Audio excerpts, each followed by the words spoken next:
ఈరోజు చేయబోయే dish Apollo fish. ఉప్పు పసుపు పొడి వేసి కాసేపు నానబెట్టుకొని, అదేవిధంగా మిరియాల పొడి, 1 స్పూన్ ఆయిల్, 2 స్పూన్లు అల్లం తెల్లగడ్డ పేస్ట్ వేసుకోవాలి. వేసుకొని కలుపుకోవాలి. మొత్తం కలిపేసి ఒక అరగంట పాటు పక్కన పెట్టుకోవాలి. కార్న్ఫ్లోర్ 2 స్పూన్లు వేసుకోవాలి. అదేవిధంగా మైదా పిండి ఒక 2 స్పూన్లు వేసుకోవాలి. కోడిగుడ్డు వేసుకోవాలి. వేసుకొని కలుపుకోవాలి మొత్తం.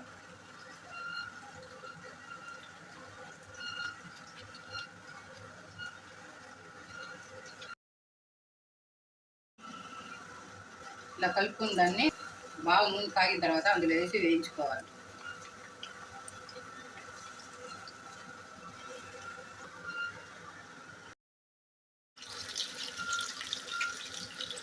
ఈ విధంగా కాల్చుకొని తీసుకోవాలి.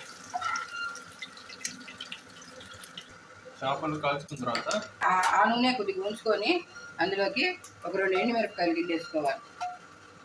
అది వేగిన తర్వాత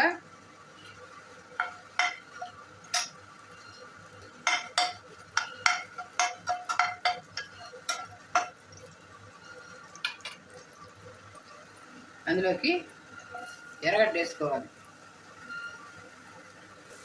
వేసుకొని వేయించుకోవాలి.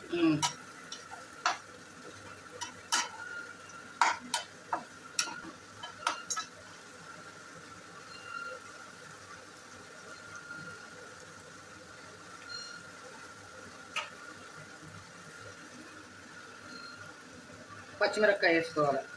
పచ్చిమిరపకాయలు వేయించాలి. తెల్లగడ్డలు, అల్లం ముక్కలు వేసుకొని అదేవిధంగా కరివేపాకు వేసుకోవాలి. వేసుకొని వేసుకోవాలి. అందులో పసుపు వేసుకోవాలి. పసుపు వేసుకొని వేయించుకోవాలి.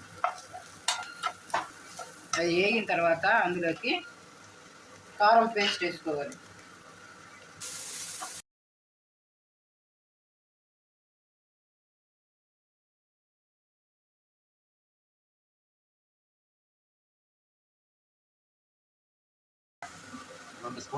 ఒక 1 కప్ వాటర్ వేసుకొని కలుపుకోవాలి. ఇలా పెరుగు, వాటర్, తర్వాత మనం ముందుగా వేయించుకున్న చేపలు వేసుకొని కలుపుకోవాలి. ఆ మసాలా బాగా ఫిష్కి పట్టేటట్టుగా కలుపుకొని ఇంకా స్టవ్ ఆపేయడమే. అంతే, ఎంతో రుచికరమైన Apollo fish ready to eat. మీకు ఈ వీడియో నచ్చినట్లయితే వీడియోని లైక్ చేయండి,